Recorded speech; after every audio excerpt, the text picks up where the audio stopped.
Hello friends, आज के इस वीडियो में हम 6 दिसंबर 2022 के शिफ्ट 3 के मैथ्स के क्वेश्चन सॉल्व करेंगे। बाकी पीडीएफ आपको टेलीग्राम चैनल पर मिल जाएगी, तो वहां से आप पीडीएफ को डाउनलोड कर सकते हैं। चलिए फटाफट से क्वेश्चन नंबर फर्स्ट से शुरू करते हैं। तो यहाँ पर आपको दे रखा है एक त्रिभुज की भुजाओं का अनुपात ये है। यदि परिमाप 147 सेंटीमीटर है तो सबसे छोटी भुजा की लंबाई क्या होगी, ये आपको कैलकुलेट करके बताना है। तो सबसे पहले जो है आप ये देख लीजिए कि एग्जाम के अंदर आपको कितनी कैलकुलेशंस करनी है। काफ़ी ज़्यादा कैलकुलेशंस जो है आप अपने दिमाग के अंदर ही रख सकते हैं। बाकी आप कम से कम लिखने की कोशिश करना, तो ज़्यादा जल्दी आप क्वेश्चंस को बना पाएंगे। यहाँ पर देखिए हर में आपको जो है 3, 5, 6 दिखाई पड़ रहा है, तो इनका एलसीएम जो है आप अपने दिमाग में ही कैलकुलेट कर सकते हैं, यानी कि 30 होगा। और 30 से इसको मल्टीप्लाई कर देना, यानी कि 30 को मल्टीप्लाई करेंगे इससे तो 10:6:5 बनेगा। इन सभी का टोटल, क्योंकि परिमाप सभी भुजाओं का योग होता है, तो इन सभी का टोटल 21 यूनिट। 21 यूनिट की वैल्यू 147 यूनिट, यानी कि 7 गुना दे रखिए। तो ये 5 का 7 गुना 35 सेंटीमीटर आंसर आ गया। देखिए एक लाइन के अंदर इसका आंसर आ गया। बट जो है मैं आपको थोड़ा सा लिख के ज़्यादा समझाऊंगा, तो उतना कुछ आपको एग्जाम में लिखना नहीं होता है। सिर्फ एक लाइन या 2 लाइन के अंदर जो है आप लिखकर इसको कैलकुलेट कर सकते हैं। कई क्वेश्चंस होते हैं जो कि काफ़ी ज़्यादा कैलकुलेटिव होते हैं, तो उनको आप एक बार के लिए छोड़ सकते हैं। जब आपके पास समय बचे तो उनको आप सोल्व कर सकते हैं। बाकी शॉर्ट में जो है आप पहले छोटे क्वेश्चंस जो है आप पहले सोल्व कर सकते हैं। तो यहाँ पर आपको 3, ये जो दिखाई पड़ रहा है 3 और ये 5 और ये 6, इन सभी का एलसीएम लेंगे। तो इन सभी का एलसीएम क्या आएगा? एलसीएम आएगा आपके पास 30, और इस 30 से आपको इससे मल्टीप्लाई करना है। इस 30 से इसको मल्टीप्लाई करेंगे तो ये आपके पास 10:6:5 आ जाएगा। और इन सभी का टोटल करेंगे तो 21 यूनिट आ जाएगा। 21 यूनिट की वैल्यू 147 दे रखी है, यानी कि 7 गुना दे रखी है। तो सबसे छोटी भुजा पूछी गई थी, तो जहाँ पर सबसे कम अनुपात होगा वहाँ पर आपको सबसे छोटी भुजा मिलेगी, यानी कि 7 × 5 35 सेंटीमीटर आंसर आ गया। बस इतना ही आपको एग्जाम के अंदर करना होता है। तो ये थोड़ा सा मैंने ज़्यादा ही लिख दिया यहाँ पर। बाकी आप कम से कम लिखकर जो है एग्जाम के अंदर सॉल्व करने की कोशिश करेंगे तो ज़्यादा जल्दी क्वेश्चन सॉल्व बना पाएंगे। और यहाँ पर देखिए क्वेश्चन नंबर 2 जो है आपको क्या दे रखा है, 1 मिनट इसको पढ़ लेते हैं। तो ये आपके पास देखिए यहाँ पर निम्न वर्त आलेख पाई चार्ट क्रम से 2016 से विभिन्न क्षेत्रों में शुरू किए गए स्टार्टअप की संख्या और उन क्षेत्रों में सफल स्टार्टअप की संख्या को दर्शाता है। तो 2016 से शुरू हुए सभी स्टार्टअप में से कितने प्रतिशत भ्रमण क्षेत्र में शुरू हुए? तो भ्रमण क्षेत्र का आपको देखना है। तो यह भ्रमण क्षेत्र का ये येलो कलर वाला दिखाई दे रहा है, ये है, ठीक है। तो इसको मैं थोड़ा सा जूम करके दिखाऊंगा ग्राफ को, क्योंकि यहाँ पर आपको ढंग से दिखाई नहीं पड़ेगा। तो यहाँ पर देखिए ये चीज़ देखिए, यहाँ पर ये ग्राफ यहाँ पर आप देख सकते हैं, ये आपको 324 दिखाई पड़ रहा है, यानी कि इसका भ्रमण क्षेत्र का जो है ये 324 है। तो ये 324 जो है, ये 324 इन सभी का टोटल करेंगे, उसका कितना प्रतिशत है ये कैलकुलेट करके बताना। तो यहाँ पर इन सभी का टोटल करेंगे तो सबसे पहले ये 700, ये 500, यानी कि 1200, 1500, और ये 600 दे रखा है, 2100, और ये 2300 हो जाएगा, ठीक है। 2300 और यहाँ पर ऊपर वाले ऐड कर लेते हैं। तो ये 20 और ये 60, 80, 24, ये 104, और ये 50, 154, और ये 56, 210, और पहले आया था 2300। 2300 में 210 ऐड करेंगे तो ये 2510 जो है ये टोटल हो जाएगा। और ये इसका कितना प्रतिशत है ये कैलकुलेशंस हमें करनी है। तो आपको ये चीज़ समझ में आ चुकी होगी। अब इसको मैं देखिए आपको कैलकुलेट करके दिखाता हूँ कैसे कैलकुलेट करेंगे। देखें ये 324 जो है, ये 324 बटे में ये जो है 2510, इसको लगभग में मैं लिख रहा हूँ, ठीक है। 2500 लिख लेता हूँ, क्योंकि 10 जो है वो 2500 की तुलना में काफ़ी ज़्यादा कम है, तो इसको लगभग जो है 2500 के लगभग लिख लेता हूँ। और आंसर भी जो आएगा हमारा लगभग में आएगा, तो ये 2 0 से 2 0 कट जाएंगे। यहाँ पर जब आप पीडीएफ में दोबारा देखेंगे तो ये आपको ध्यान पड़ जाएगा, वरना तो आप सोचेंगे कि मिस्टेक है। यहाँ पर ये 2510, इसको मैंने लगभग लिखा है, 2500 के लगभग लिखा है, ठीक है। ये चीज़ मैंने यहाँ पर नोट कर दी। तो ये 2500 के लगभग लिखा है, तो इसको अब आप यहाँ पर 324 को 25 से डिवाइड करेंगे तो ये आंसर जो आएगा ये लगभग में आएगा। तो ये आपके पास आ जाएगा 25 एकम 25, और शेषफल बच गए यहाँ पर 7, उतारेंगे 4, और ये 25 दूनी 50, यानी कि 12 पॉइंट, और 24 बच गया, और लगाएंगे 0, और 25 नमा 225, यानी कि 12.9 करके एक ऑप्शन आपको ये दे रखा है, यानी कि 12.91% जो है ये लगभग में आंसर आएगा, ठीक है। तो ये आपका ऑप्शन जो है 2 जो है वो राइट आंसर हो जाएगा। 10 मीटर त्रिज्या और केंद्र में 90 डिग्री के कोण बनने वाले वृत्त के त्रिज्या खंड के क्षेत्रफल की गणना करके बतानी है। तो यहाँ पर थीटा बटे 360 इंटू में पाई आर स्क्वायर वाला फॉर्मूला लग सके, यानी कि 90 बटे 360 इंटू में पाई की वैल्यू जो है हम 22 बटे 7 रखेंगे और ये आपके पास आ जाएगा आर का स्क्वायर यानी कि 10 इंटू में 10। तो ये 4 बार कट जाएगा और इस 4 से ये 100 काट दीजिए, 25 बार कट जाएगा। तो 25 को 22 से मल्टीप्लाई करेंगे तो ये 25 दूनी 50 का 0 और 50 5 55 और बटे में 7 से इसको डिवाइड कर दीजिए, ये कितना आ जाएगा, ये आपके पास आ जाएगा 7 7 49, क्योंकि 5 बार तो जा नहीं पाएगा, 8 बार तो जा नहीं पाएगा क्योंकि 7 8 56 होता है और शेषफल बच गया 6 उतारेंगे 0। अब 7 8 56 78.5 करके एक ही ऑप्शन दे रखा है तो ये आंसर हो जाएगा। इसके बाद नेक्स्ट क्वेश्चन देखिए, यहाँ पर आपको निम्नलिखित को सरल कीजिए। देखिए यहाँ पर कोट दे रखा है, ये कोट 13 डिग्री और यहाँ पर भी ये कोट दे रखा है और ये 77 डिग्री, 90 डिग्री बना लिया, यानी कि ये इनकी वैल्यू जो है दोनों की मिलाकर 1 होगी।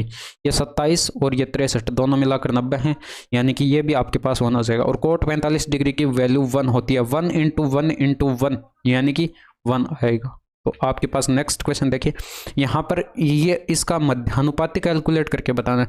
तो हमने संख्याओं का मध्यानुपाती जो है वो काफ़ी बार कैलकुलेट किया है, ऐसा क्वेश्चंस हमने कभी अभी तक नहीं किया है। तो यहाँ पर देखिए इसको ध्यान से समझिएगा, क्योंकि अगर हमारे पास पहली संख्या x है और दूसरी संख्या y है तो मध्यानुपाती हम √x y करके कैलकुलेट करते हैं।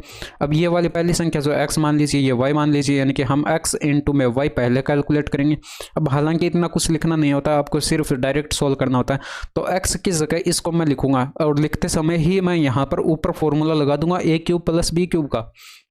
तो a cube plus B cube का फॉर्मूला क्या होता है, a प्लस बी इंटू में a का स्क्वायर माइनस ए बी और प्लस b का स्क्वायर, यही तो फॉर्मूला होता है a cube plus B cube का। और बटे में क्या है, a माइनस बी है यहाँ पर, तो बटे में a माइनस बी लिख दिया और इनटू में y है, तो y यहाँ पर कितना है, a का स्क्वायर माइनस b का स्क्वायर ऊपर है तो a माइनस बी लिख दिया और इनटू में a प्लस का b लिख दिया। यहाँ पर a square minus B square का फॉर्मूला लगा दिया और बट्टे में जो है वो ऐसे के ऐसे ही लिख दिया, a square minus A B और प्लस का b स्क्वायर। अब देखिए यहाँ पर इससे ये वाली ब्रैकेट कट जाएगी और a माइनस बी से ये वाली ब्रैकेट कट जाएगी, तो बच गया क्या, a प्लस बी इंटू में a प्लस बी, यानी कि a प्लस बी का होल स्क्वायर बच गया। हमें तो अंडरूट एक्स वाई कैलकुलेट करना है, तो अंडरूट एक्स वाई क्या हो जाएगा, अंडरूट एक्स इंटू में वाई क्या हो जाएगा, ये a प्लस बी का होल स्क्वायर है तो स्क्वायर हट जाएगा भैया, यहाँ से स्क्वायर हट जाएगा यानी कि a प्लस का b आ जाएगा। नेक्स्ट देखिए, 8 क्रमागत विषम संख्याओं का औसत 48 है, 5वीं और 7वीं संख्याओं का योग बताइए।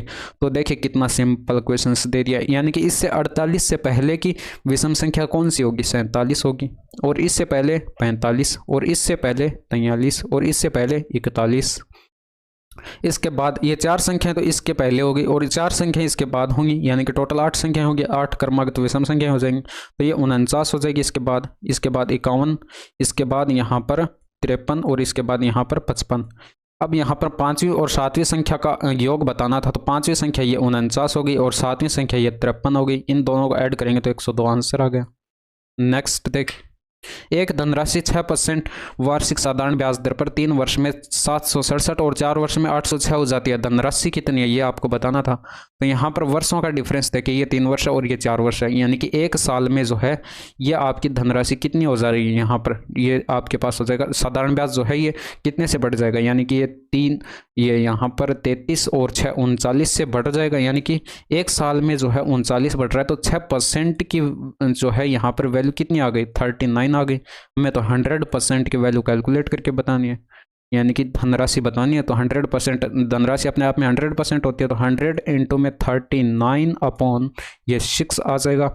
और यहाँ पर ये 3 से कट रहा है, यानी कि 3 दूनी 6, 3 ने कम 3, 3 त्रिका 9, 2 से ये कटेगा 50, तो ये 50 इंटू में 13 यानी कि 13 पंजे 65 होता है और आगे एक 0, 650 रुपये आंसर आ जाएगा। नेक्स्ट देखिए, तो यहाँ पर साइन थीटा बराबर 1/2 है, तो 3 cos theta minus 4 cos cube theta का मान क्या होगा। देखिए यहाँ पर साइन थीटा बराबर 1/2 है, तो यानी कि थीटा की वैल्यू यहाँ पर क्या होनी चाहिए, थीटा की वैल्यू यहाँ पर 60 डिग्री होनी चाहिए, सॉरी यहाँ पर 30 डिग्री की वैल्यू होती है, ये 1/2, तो थीटा की वैल्यू यहाँ पर 30 डिग्री होनी चाहिए। और यहाँ पर अगर आप 30 डिग्री रखेंगे तो इससे भी आपका आंसर तो आ जाएगा, लेकिन थोड़ी सी कैलकुलेशंस जो है वो आपको ज़्यादा करनी पड़ेगी। बट यहाँ पर आपको एक फॉर्मूला याद है, तो ये माइनस का चिन्ह कॉमन लेंगे और 4 कोस क्यूब थीटा बन जाएगा और ये माइनस का 3 कोस थीटा आ जाएगा। अब ये जो फॉर्मूला है ब्रैकेट के अंदर, ये cos 3 थीटा का होता है, तो ये माइनस cos 3 थीटा में कन्वर्ट हो जाएगा। और थीटा की वैल्यू जो है हमारे पास कितनी है, 30 डिग्री है, तो 30 डिग्री है, तो 30 डिग्री यहाँ पर रखेंगे तो ये माइनस cos 90 डिग्री होगा। और cos 90 डिग्री की वैल्यू क्या होती है, 0 होती है, तो 0 आंसर आ गया। नेक्स्ट, 43 और 481 के बीच कितनी संख्याएं 9 द्वारा विभाज्य हैं। तो 9 द्वारा विभाज्य पहली संख्या 43 के बाद कौन सी संख्या आएगी, तो ये 9 पंजे 45 यानी कि पहली संख्या आ जाएगी। उसके बाद 6 नम 54 दूसरी संख्या आ जाएगी। इस तरह से ये सारी की सारी संख्याएं चलती जाएंगी। और यहाँ पर लास्ट संख्या जो है वो आपकी क्या हो जाएगी, देखिए 481 को आप क्या कर दीजिए, 9 से डिवाइड कर दीजिए। शेषफल देखिए कितना बच रहा है यहाँ पर, अगर शेषफल यहाँ पर आपका कितना बच रहा है, शेषफल आप कैलकुलेट करेंगे तो ये 9 चौके 36 और 9 पंजे 45 और ये आपके पास हो जाएगा 9 पंजे 45 यानी कि 5 बार चला गया और शेषफल बचा 3 और उतारेंगे 1 यानी कि 9 त्रिका 27 और 27, ये 4 शेषफल बच गया यहाँ पर, तो 4 शेषफल बच गया। आप क्या करेंगे यहाँ पर 481 में से 4 ये जो शेषफल बचा है इसको माइनस करेंगे तो ये लास्ट संख्या आ जाएगी, यानी कि लास्ट पद आपके पास आ जाएगा 477 और ये आपके पास होता है प्रथम पद यानी कि ए होता है। और दो पदों के बीच का अंतर यानी कि ये प्लस का 9 आपको दिखाई पड़ रहा है, इसे कहते हैं सार्वअंतर यानी कि पदांतर, इसको डी कहते हैं जो कि 9 है। और ये आपका लास्ट पद, इसको ए एन से लिखते हैं या कई बार एल से भी इसको लिख दिया जाता है। तो फॉर्मूला जो होता है आपके पास ये होता है अंतिम पद कैलकुलेट करने का, A N equal to A plus N minus 1 into में डी। अब ये चीज़ें फॉर्मूला अगर वगैरह ये चीज़ें आप एग्जाम के अंदर नहीं लिखते, आप सीधे डायरेक्ट वैल्यू पुट करते हैं। तो यहाँ पर ये आपके पास हो जाएगी 477 इक्वल टू ए की वैल्यू जो है वो 45 है और प्लस एन माइनस 1 इंटू में डी की वैल्यू 9 है। 45 इधर लाकर माइनस कर दीजिए तो ये 432 बच गया और ये इक्वल टू आ जाएगा एन माइनस 1 इंटू में 9 से इसको काट दीजिए, 9 चौके 36 और 9 अट्ठे 72, 48 आ गया। एन माइनस 1 इक्वल टू 48 यानी कि एन इक्वल टू 49 आंसर आ गया। यानी कि 49 पद जो हैं वो 9 से डिविजिबल हैं 43 और 481 के बीच में। इसके बाद नेक्स्ट क्वेश्चन देखिए, यहाँ पर दे रखा आपको दिए गए पाई चार्ट का अध्ययन कीजिए और उसके बाद पूछे गए प्रश्न का उत्तर दीजिए। पाई चार्ट एक विशेष वर्ष के दौरान विभिन्न खेलों पर एक राज्य के खर्च को निरूपित करता है। टेनिस की तुलना में क्रिकेट पर कितना प्रतिशत अधिक खर्च किया जाता है, तो यह आपको बताना है। अब यहाँ पर भी आपको ये डायग्राम जो है थोड़ा सा क्लियर नजर नहीं आ रहा होगा, इसको भी मैं थोड़ा सा जूम कर देता हूँ तो यहाँ पर ये आपको, हाँ अब ये ठीक नजर आ रहा होगा, ठीक है। तो ये आपके पास ये टेनिस का दे रखा है जो कि आपको 54 डिग्री है। फिर भी डाटा यहाँ पर इतना ज़्यादा क्लियर दिखाई नहीं पड़ रहा है, बट मैं आपको यहाँ पर बता दे रहा हूँ क्योंकि मुझे भी थोड़ा सा धुंधला दिखाई पड़ रहा है। तो यहाँ पर ये 54 डिग्री दे रखा है और ये शायद 72 डिग्री है। तो ये इससे कितना ज़्यादा दिखाई पड़ रहा है, ये इससे आपको ये दिखाई पड़ रहा है 18 डिग्री ज़्यादा दिखाई पड़ रहा है, यानी कि 18 डिग्री ज़्यादा है किससे, 54 डिग्री से। इनटू में आप करेंगे क्या, इनटू में करेंगे 100 क्योंकि परसेंटेज में कैलकुलेट करना है। 18 3 54, 1/3 की फ्रैक्शन वैल्यू क्या होती है 33 सही 1/3, या फिर आप इसको लिख सकते हैं 33 यानी कि 33.33% जो है आप इसको लिख सकते हैं। तो आंसर जो है ऑप्शन नंबर 3 आपका ये हो जाएगा। इसके बाद नेक्स्ट क्वेश्चन देखिए, यहाँ पर आपको दे रखा है एक वृत्ताकार पथ की बाहरी तथा आंतरिक परिधियों का अनुपात यह है, यदि पथ 50 मीटर चौड़ा हो तो आंतरिक वृत्त की त्रिज्या ज्ञात कीजिए। देखिए क्वेश्चंस अगर आपको समझ में आ गया हो तो आपको ज़्यादा समय नहीं लगेगा इसको कैलकुलेट करने में, बट अगर समझ में नहीं आया तो आप इसको कर ही नहीं पाएंगे। तो यहाँ पर देखिए पहले मैं आपको यहाँ पर डायग्राम के थ्रू जो है वो थोड़ा सा समझाना चाहूँगा। ये आपके पास पथ की जो है आंतरिक परिधि है और इसके बाद जो है एक और सर्किल जो है यहाँ पर ये है, ठीक है। ये बाहरी परिधि मैं इसको बनाऊंगा, तो यानी कि ये आपके पास जो है इस पथ की जो है बाहरी परिधि है, ठीक है।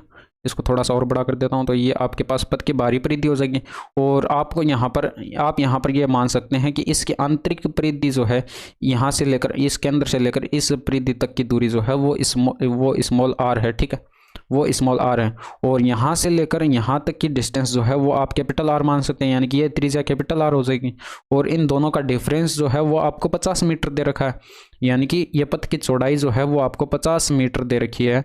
तो इन दोनों त्रिज्याओं का अंतर होगा ये 50 मीटर, ठीक है।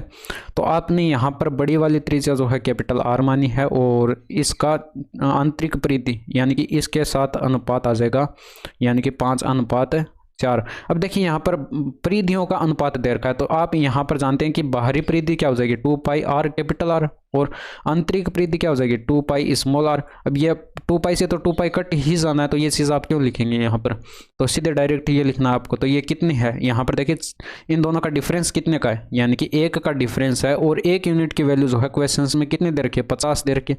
तो इतना सा काम करना था आपको। ये आंतरिक त्रिज्या क्या हो जाएगी, आंतरिक त्रिज्या यानी कि 4 इंटू में, क्योंकि आंतरिक त्रिज्या स्मॉल आर है, और ये 4 इंटू में 1 यूनिट की वैल्यू यहाँ पर कितनी है 50 है, तो 4 इंटू में 50 यानी कि 200 मीटर आंसर आ जाएगा। नेक्स्ट देखिए, इतना ज़्यादा समय लगता नहीं है, अगर आपके माइंड में क्वेश्चंस की एक इमेज यानी कि एक व्यू बन जाता है क्वेश्चंस का, तो आपको ज़्यादा समय नहीं लगता क्वेश्चंस को सोल्व करने में। अब यहाँ पर देखिए, ये 1000 मीटर की रैखिक दौड़ में ए बी को 50 मीटर या 5 सेकंड से हरा देता है। ए और बी की चाल मीटर प्रति सेकंड के बीच कितना अंतर है। देखिए इस क्वेश्चंस को भी आपको समझना होगा। यहाँ पर देखिए, चीज़ों को यहाँ पर ध्यान से समझेंगे तो इतना ज़्यादा डिफिकल्ट होता नहीं है। तो यहाँ पर देखिए, ये आपके पास ए हो जाएगा, 1 सेकंड। यहाँ पर ये जो है, ये पथ की लंबाई जो है ये 1000 मीटर दे रखी है, ठीक है, 1000 मीटर दे रखी है।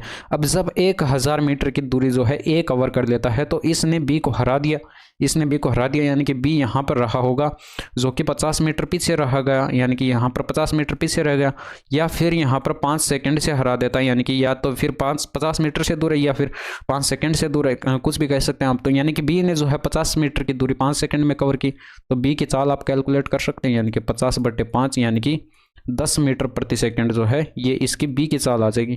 तो इसके द्वारा लिया गया, पूरी रेस के अंदर लिया गया समय जो है वो आप बता सकते हैं, यानी कि समय इक्वल टू क्या हो जाएगा, ये 1000 की डिस्टेंस है और इसने 10 मीटर प्रति सेकंड की स्पीड से कवर की, तो ये कितना आ जाएगा 100 सेकंड आ जाएगा। यानी कि बी के द्वारा लिया गया जो समय है वो 100 सेकंड है, तो ए के द्वारा लिया गया समय कितना हो जाएगा, ए के द्वारा लिया गया समय जो है वो इससे 5 सेकंड कम होगा, यानी कि बी के द्वारा लिया गया सेकंड 100 है, 100 सेकंड है, तो समय 100 सेकंड है, तो इससे 5 सेकंड कम, यानी कि ये आपके पास 95 सेकंड का समय जो है ए द्वारा लिया गया समय आ जाएगा।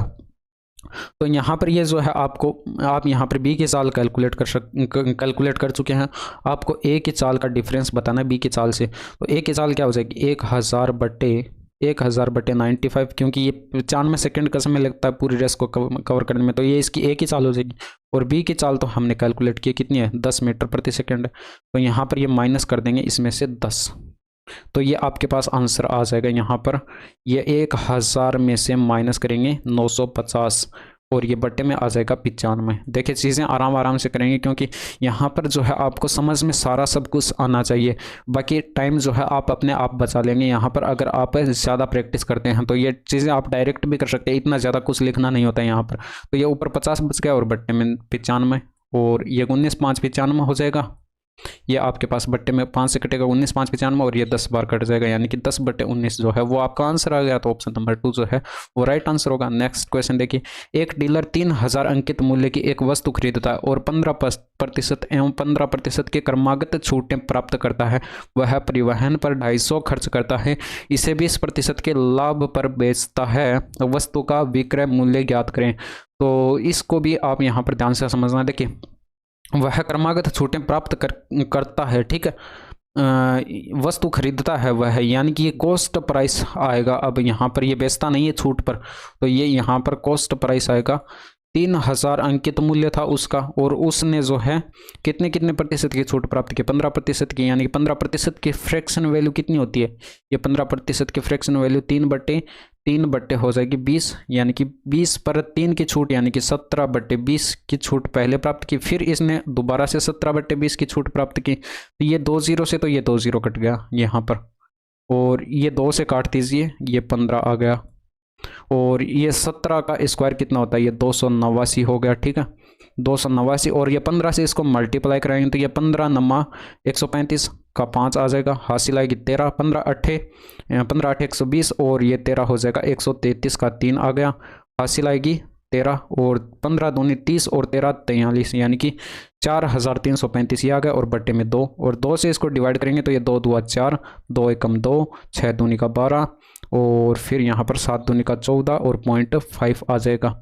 और यहाँ पर ये आपके पास कॉस्ट प्राइस आ चुका है। अब यहाँ पर लागत मूल्य जो है वो आपका कितना होगा, वह परिवहन पर 250 रुपये भी खर्च करता है, तो ये 250 जो है इसमें ऐड कर देना है, तो ये 250 इसमें ऐड करेंगे तो ये 0.5 और ये 7 हो जाएगा, और ये 7 5 11 का 1, और यहाँ पर हासिल आएगी 1 3 1 4, और ये 2417.5 जो है ये आपके पास लागत मूल्य आ जाएगा। अब जो कुछ भी हमें कैलकुलेट करना है वो इस पर हम कैलकुलेट करेंगे, न कि कॉस्ट प्राइस पर। तो यहाँ पर जो है आपके पास क्या हो जाएगा, ये हो जाएगा, यहाँ पर देखिए इसे 20% के लाभ पर बेचता है, और 20% की फ्रैक्शन वैल्यू जो है वो कितनी होती है, 1/5 होती है, यानी कि 5 पर 1 का प्रॉफिट। तो यानी कि कॉस्ट प्राइस अगर उसका 5 यूनिट था तो सेलिंग प्राइस उसका 6 यूनिट रहा होगा। तो यहाँ पर 5 यूनिट की वैल्यू, यानी कि अब हमें लागत मूल्य लेना है, यानी कि ये 2417.5 है, तो 6 यूनिट की वैल्यू क्या हो जाएगी, 6 इंटू में 2417.5, और ये बटे में आ जाएगा 5, क्योंकि 5 यूनिट की वैल्यू थी, और ये बट्टे में जो है इसको पॉइंट हटाएंगे तो ये बट्टे में 10 आएगा, ये 5 से काट दीजिए यानी कि 3 आ जाएगा, और ये सॉरी यहाँ पर 2 से कट जाएगा, ये 5 आ जाएगा, और ये 5 से इसको काट दीजिए यानी कि आपके पास 5 चौके 20 आ जाएगा, और ये 5 8 40, और 5 त्रिका 15, 5 पंजे 25, 5 से कट गया, 5 से ये फिर कट रहा है, यानी कि आपके पास आ जाएगा 9 पंजे 45, और 5 के 30, 9 पंजे 45, 5 के 30, और 7 पंजे 35, 967 आ गया। अब यहाँ पर 3 को 7 से गुणा करना है, तो 7 त्रिका 21 यूनिट इज इट 1, तो डायरेक्ट इसको टिक कर देंगे, पूरा मल्टीप्लाई आपको करना ही नहीं है यहाँ पर। तो ये 2901 रुपये जो है वो आंसर आ जाएगा आपके पास। नेक्स्ट देखें, निम्नलिखित को त्रिकोणमितीय अनुपातों के संदर्भ में इसका मान ज्ञात करने के लिए हल करें। तो आपको एक एक कैलकुलेशन जो है वो यहाँ पर करके दिखाई जा रही है।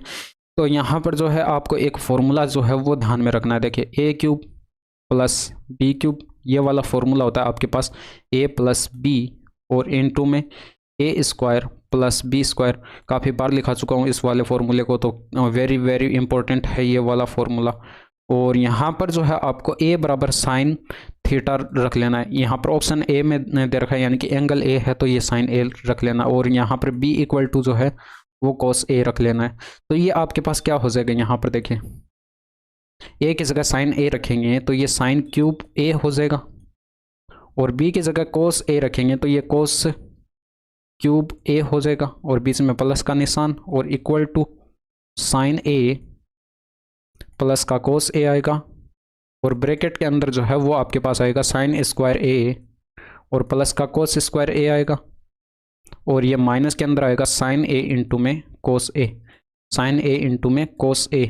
अब यहाँ पर देखिए इसकी वैल्यू जो है 1 हो गई मिलाकर, क्योंकि sin² theta plus cos² theta क्या होता है, 1 होता है। तो ये क्या हो जाएगा sin a और प्लस का cos a, और एक इंटू में हो जाएगा ये 1 माइनस sin a इंटू में cos a। अब आपसे पूछा क्या गया था, आपसे पूछा गया था यहाँ पर कि इसको हम क्या लिख सकते हैं, इसको हम क्या लिख सकते हैं, तो ये बराबर किसके है, sin³ a को प्लस cos³ a के, तो इसके बराबर लिख सकते हैं। तो ये डायरेक्ट फॉर्मूला बन गया। चाहे तो आप इसको याद कर सकते हैं, अदरवाइज कैलकुलेट कर सकते हैं, तो कुछ भी कर सकते हैं यहाँ पर। तो यहाँ पर 15 क्वेश्चन नंबर दे रखा है आपको। यहाँ पर यदि किसी गोले का आयतन ये है तो उसका पृष्ठीय क्षेत्रफल ज्ञात कीजिए। तो यहाँ पर गोले का आयतन क्या होता है, 4/3 पाई r³, 4/3 पाई r³ 22/7 इंटू में r³। और यहाँ पर जो है इसको मैं फ्रैक्शन में कन्वर्ट कर देता हूँ। तो यहाँ पर ये 9 त्रिका 27 और 2 ये 29 हो जाएगा, ठीक है। और हासिल आएगी 2, 7 त्रिका 21, 2 23, और हासिल आएगी 2 यानी कि 3 2 5। तो ये 539/3 आ जाएगा ये फ्रैक्शन के अंदर। तो ये बराबर होगा इसके 539/3 के। अब जो कट रहा है उसको काट दीजिए और सॉल्व कर दीजिए, यानी कि 22 11 से कट रहा है, 11 दूनी 22, और ये 11 4 44, और 9 बच गया, 11 9 99। और इसके अलावा यहाँ पर ये 3 से ये 3 कट जाएगा और ये 4 दूनी का 8 बट्टे में आ जाएगा। आर क्यूब इक्वल टू आ जाएगा ये 7 ऊपर जाकर मल्टीप्लाई हो जाएगा, यानी कि 9 7 63 हासिल 6 7 28 6 34 343 बट्टे 8 आ जाएगा। यानी कि आर की वैल्यू क्या हो जाएगी, 343 का घनमूल कितना होता है, यानी कि ये 7 हो जाएगा और 8 का 2 हो जाएगा, तो 7 बट्टे 2 आ गया। हमें तो पृष्ठीय क्षेत्रफल कैलकुलेट करना था, तो पृष्ठीय क्षेत्रफल क्या हो जाएगा, यानी कि 4 पाई ये आपके पास आ जाएगा 4 पाई आर स्क्वायर, यानी कि 4 इंटू में पाई की वैल्यू 22/7 इंटू में आर जो है हमारे पास ये कितना है 7/2, तो ये 7/2 इंटू में 7/2 आएगा, 7/2 इंटू में 7/2, एक साथ से एक साथ कट गया, 2 इंटू में 2 4, ये 4 कट गया, 22 7 154 मीटर स्क्वायर में ये आंसर आ जाएगा। नेक्स्ट, यदि पेट्रोल की कीमत में 28% की वृद्धि होती है तो उपभोक्ता द्वारा खपत में कितने प्रतिशत की कमी की जानी चाहिए। यदि पेट्रोल पर व्यय अपरिवर्तित रहता है तो यहाँ पर 28% का फ्रैक्शन वैल्यू क्या हो जाएगा, ये हो जाएगा 700 के 28 25 400, यानी कि 25/7। तो कीमत का रेशियो जो है वो आपके पास क्या हो जाएगा, यहाँ पर कीमत का रेशियो हो जाएगा ये 25 से कितनी हो रही है 25 पर 7 की वृद्धि, यानी कि 32 हो जा रही है। तो खपत जो है वो कीमत का क्या होती है व्युत्क्रमानुपाती हो, तो ये 32 से क्या हो जाएगी 25 हो जाएगी, यानी कि कितने की कमी हो रही है 7 की कमी हो रही है, 7 की कमी हो रही है कितने पर 32 पर, गुणा कर दीजिए 100 से, तो ये परसेंटेज में आ जाएगा, यानी कि 4 से कट रहा है 800 के 32, ये 25 25 7 175/8, 8 से इसको डिवाइड करेंगे तो 8 एकम 8, 8 दूनी 16, 2 बार भी तो जा रहा है 8 दूनी 16 और यहाँ पर 1 बच गया और उतारेंगे 5, अब 8 एकम 8 यानी कि 21 पॉइंट करके एक ही ऑप्शन दे रखा है, तो 21.88% जो है वो आंसर हो जाएगा। नेक्स्ट, निम्नलिखित तालिका का अध्ययन करें और नीचे दिए गए प्रश्न का उत्तर दें। स्कूल ए और डी में सांख्यिकी विषय के अलावा अन्य विकल्प चुनने वाले छात्रों की औसत संख्या क्या है।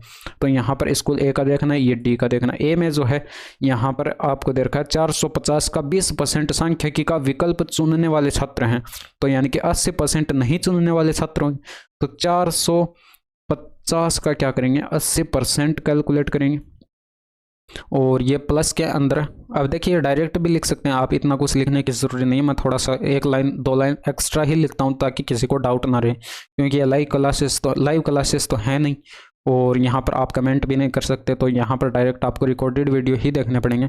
और इसमें प्लस जो है ये कितना हो गया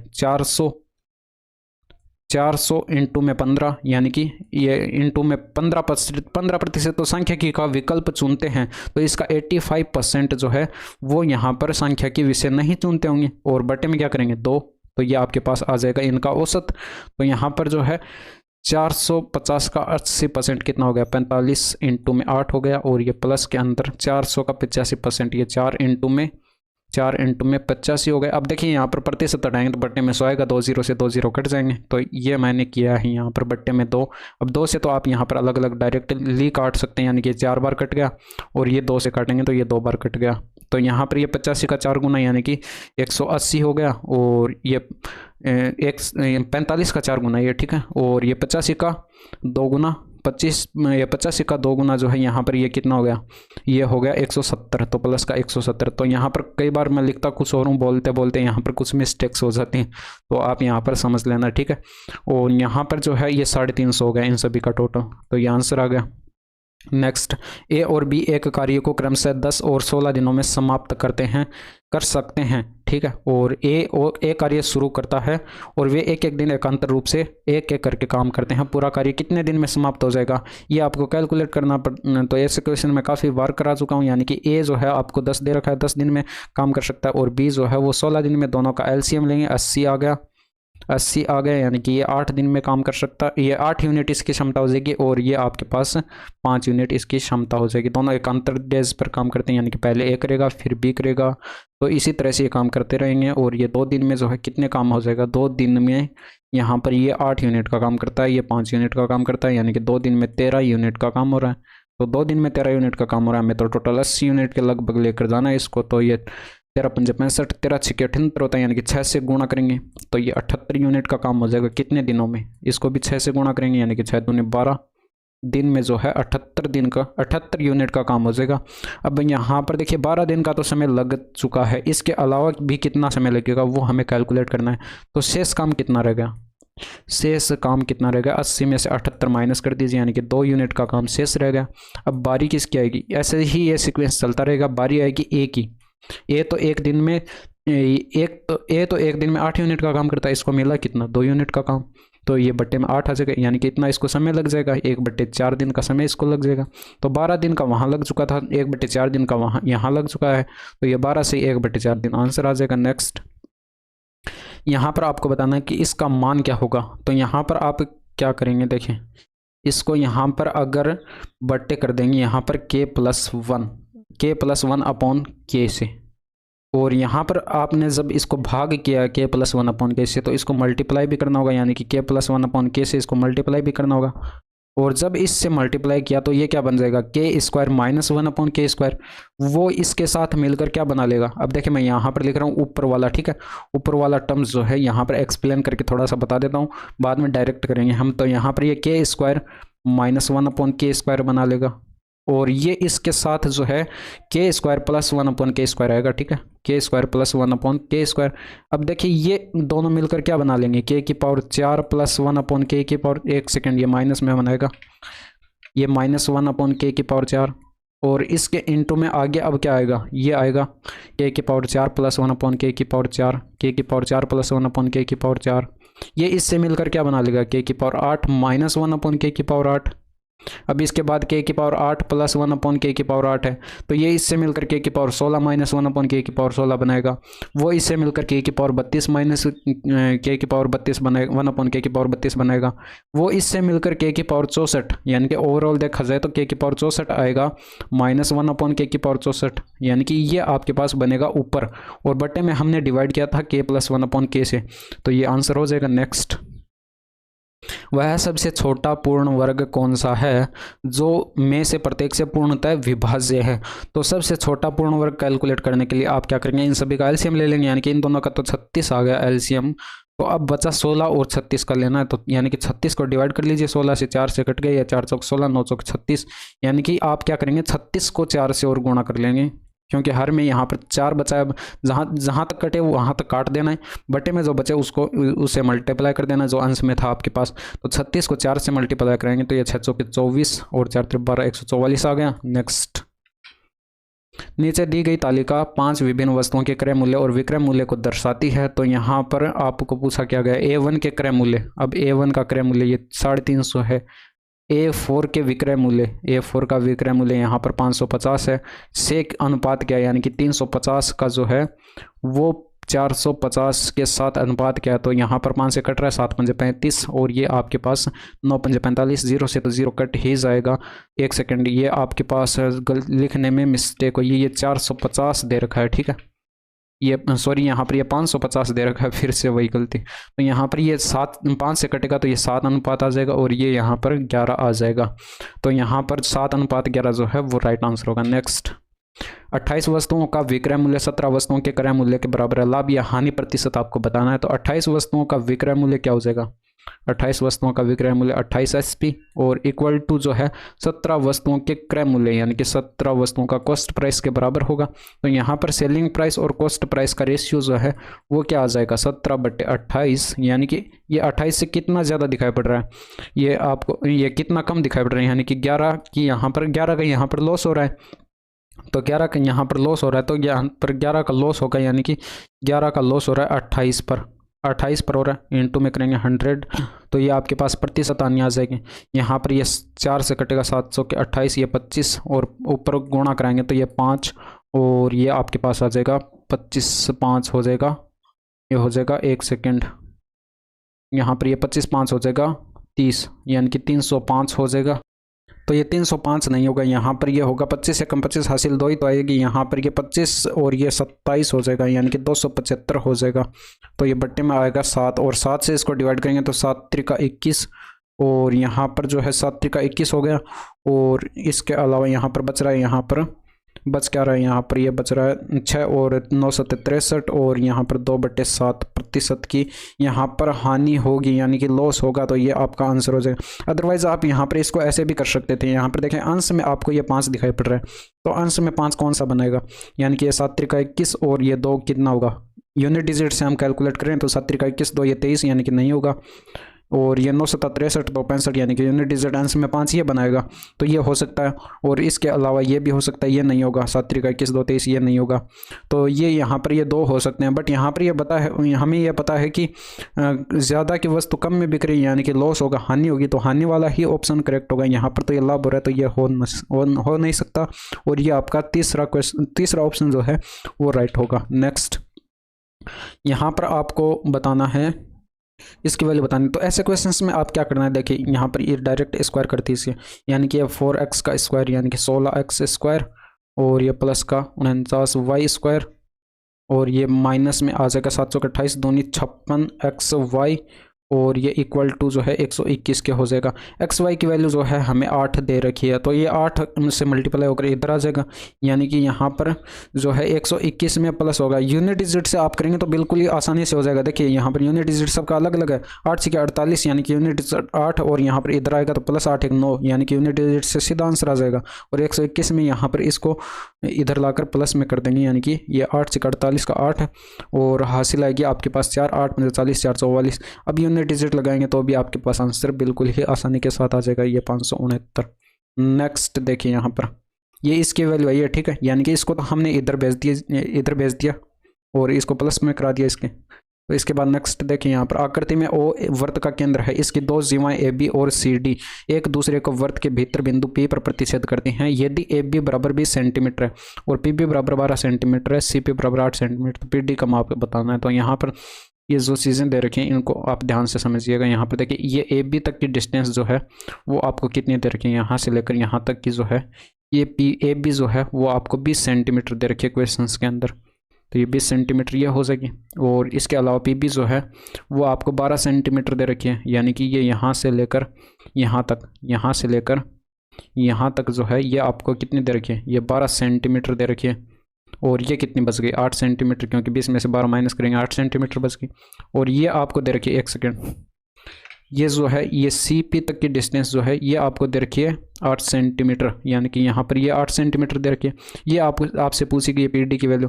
तो जब भी 2 जीवाएं एक दूसरे को परस्पर काटते हैं तो ये कंसेप्ट आपको ध्यान में रखना है कि ए पी ये आपको क्लियर नज़र नहीं आ रहा होगा, ये ए है, ठीक है, और ये पी है, ये बी है, ये सी है, और ये डी है। अब आपको यहाँ पर देखना है, देखिए ए पी इंटू में ये पी बी होगा, इंटू में ये पी बी होगा, और ये सी पी इंटू में पी डी होगा। वैल्यू पुट कर देनी है, आपके पास डायरेक्ट आंसर आ जाएगा, यानी कि आपको ए पी 8 दे रखा है और पी बी जो है वो आपका 12 है, और इक्वल टू ये सी पी जो है वो 8 है, और इंटू में पी डी आपको कैलकुलेट करना है। तो ये 8 से 8 कट गया, P D equal to 12 centimetre answer आ गया। नेक्स्ट, तो यहाँ पर भी वैसा ही ये क्वेश्चन है, तो ये सब इधर भी हम क्या करेंगे, दोनों साइड यहाँ पर स्क्वायर कर देंगे, यानी कि आपके पास क्या आ जाएगा, ये 4a स्क्वायर प्लस का 9b स्क्वायर, और ये 3 दूनी 6 दूनी 12 12ab आ जाएगा, और इक्वल टू 100 आ जाएगा। ab की वैल्यू जो है 3 दे रखी है, 12 3 36, 100 में से माइनस करेंगे 36, इक्वल टू बच गया कितना, 64 आंसर आ गया। तो ये थे आज के 25 क्वेश्चंस। यहाँ तक क्लास कैसी लगी कमेंट करके ज़रूर बताना। That's all for today, thank you, धन्यवाद, बाय बाय, टेक केयर।